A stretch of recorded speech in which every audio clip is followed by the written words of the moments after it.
When encountering a stoppage with your primary weapon, what's your first immediate action, Roberts? When encountering a stoppage with your primary weapon, what's your first immediate action? No. Slap rack bang. Fuck no. Oh, transition to secondary. Transition to your secondary weapon. Okay, come on now, wake up. Say again? You don't know what's on the other side? It's because it's channeling us in there, right? We're channeling, we're stuck inside that door for a minute. So we got to get in there. It looked like you knew the answer, but he didn't know why that was the answer. What are the 3 golden rules of room combat, Chandler? Oh, fuck. 3 C's. Fill the gap.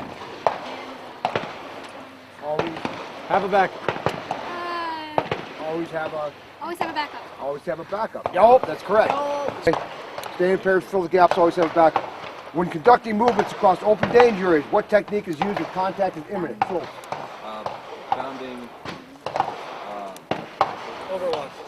Oh, just the person I'm calling you, sounding Overwatch. Eliminates threat. Okay, what did Doc say? Cover. Extract. Okay, the thing is, me and Doc talked, and he was supposed to say yesterday that it was return fire, win the fight, cover and evacuate. Sound familiar? Did he say that? Return fire, win the fight, cover and evacuate. First group, you didn't go over cover under fire or Tourniquet is really dressing. Roger, cat tourniquet is really dressing. List 4 options if you're caught in a vehicle ambush. Give me all 4. push on, ram through, reverse. Through, reverse out, or you bust. Okay? Last one, ram through, reverse out, and you bust. Okay. Who's the senior man here? I know it's Davini or Schultz. Okay? There you go.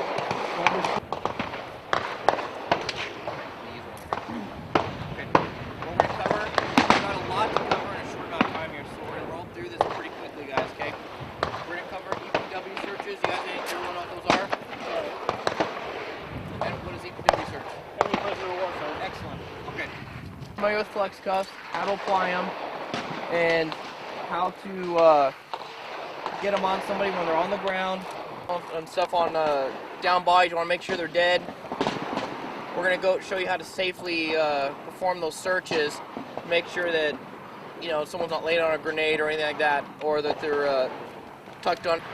After that, we're going to go over and apply a little bit what we were doing the other day with the you're going to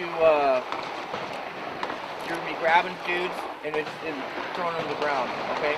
When you do so, just make sure that your weapon your primary is out of the way. You know what I mean? Don't let your primary dangle, put 2 hands on people. If you want to just come up and grab them, I suggest you come up and at least secure one of the hands so you can control them. Maybe a small dude, it really doesn't take much, and I'm just leaning on him. I basically have one knee up on his lower back, one on his upper back or upper shoulder or neck, and I have a lot of good balance from this position. You guys see what I'm doing here? Okay, so I'm not up super high over them, and I'm not. These are inserted in the other way, so they'll slide in and out right now. Okay, normally once you cinch them down, they're cinched. So you want to make sure you cinch them just to the point where you're not going to cut any circulation off, but to where you don't have to do it too hard. This up the same way. Okay. Just pull it tight here. You alright, Jay? Yeah. Alright, doing a quick search for like a cursory search. You're searching for weapons, bombs, anything that can be used again. Be very systematic with them, okay? I'm feeling for any kind of weird suicide vest shit. When I'm searching them, I'm grabbing. I'm not just patting like this. I can't really feel anything from that. We do it to each other all the time. Yeah, practice. Yeah, and then we'll try to get up and pull on each other. And Hey, Anton, we're going to move through this like quick, so this might not be the best one to turn. In effect on our entry, right? So we're going to talk about wall pins. Just have you face me this way. Can I use someone? Okay. I get someone here. Initially, right away, I'm not going to sit here and tell the guy, hey, get down, get down, get down. I've lost 5 seconds right away. All right.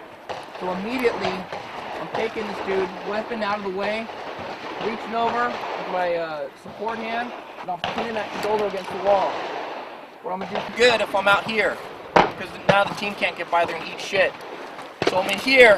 my number 2 and 3. Roberts, come in number 2. All right, come in 3. So you guys are gonna come in. You're now muzzle down range. Come by me. As soon as they come by me, I'm off. All right. I don't need to be flagging my partners in the back. Grab with that support hand. Pin him up against the wall. And I'm gonna slide in here. Notice how this foot is not pushed out here. It's right here. And let me come through. I'm off.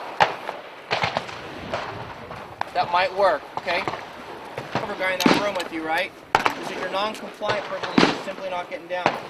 You might be able to pop him with the muzzle, depending on your circumstances or SOPs, whatever your situation dictates. Or you might have to come and grab him and just throw him just a straight armbar to the ground. Have any of you guys just done a straight armbar before? Nope. No? Yeah. Okay. We time permits, I'll show you guys how to do that as well. The other thing is, when we're dealing with that guy, I'd have to let go of my strong hand here. I'm just real weak as far as controlling the weapon system, and I've also lost that master grip.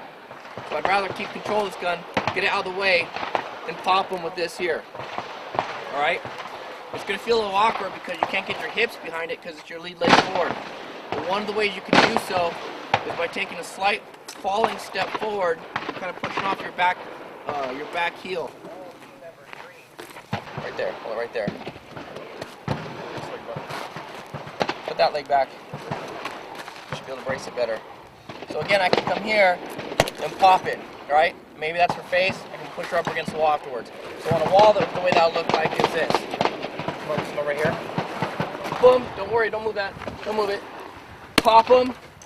Push them up against the wall. And come here. Okay? Second person comes through, then I'm off.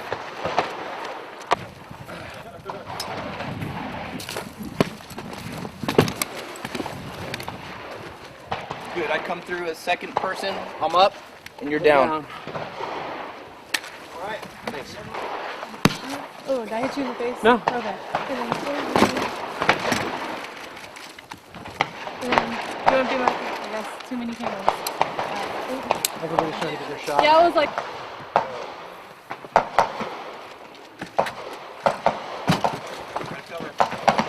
Down! You're down! Small room, this is it. Stay right there. Here. You got people, so why Your don't you cover? Come up to the right. I've got the flex cut. Let me do Do it it again, I'll shoot you in the face. put your weapon in the side down. Push your weapon back. No. You supporting him? Back. There you go. Ah! Whoa, careful there. There you go.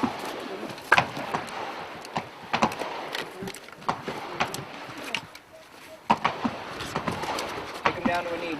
Callahan, we can't take Take him pictures. down to a knee.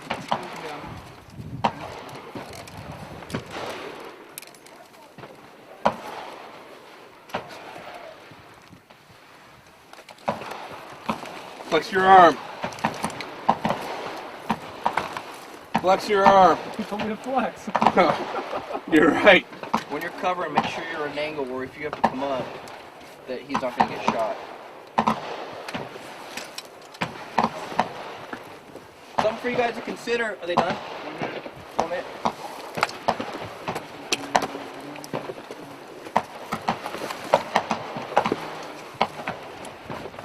All right, come on up. Come on up.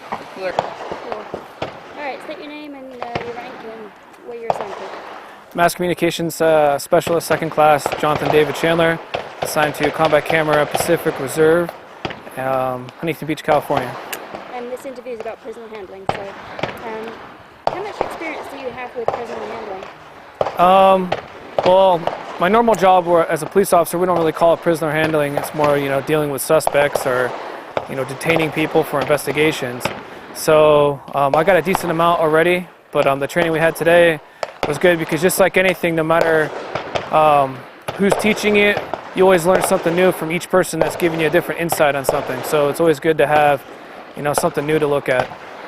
How does your police officer work really help you with your prospective deployments as far as engaging prisoners and targets? Well, my job is not, I don't necessarily deal with too many prisoners. I'm not going to really, in the military side, I'm not going to have hands-on with them all the time. But the training they give here, so we have a basic understanding that if you're put in that situation, you're going to know how to react and know what to do, how to push them down, how to search them, because basically, your job's to document, but at the same time, something happens, you're going to have to pick up your rifle and fall right in the stack like everyone else. What do you think about the techniques that you were taught today? The techniques that they showed us today are very similar to what I learned in the academy. They're actually identical. The only one I didn't learn or know much about is checking a dead body. Normally as a police officer, if there's a dead body, you don't normally touch it or search it or mess with it. Normally the coroner does that. So that was something new and very interesting. How do you think other people's deployment experiences help them teach skills to their teammates at Combat Academy? Well, just like anything, nobody's an expert of anything. It's just you always have to have an open mind and you always have to be willing to learn. Every single time I've done, the second time doing quick shot, there's things I did last time that were different than this time, and I learn something new every time I go.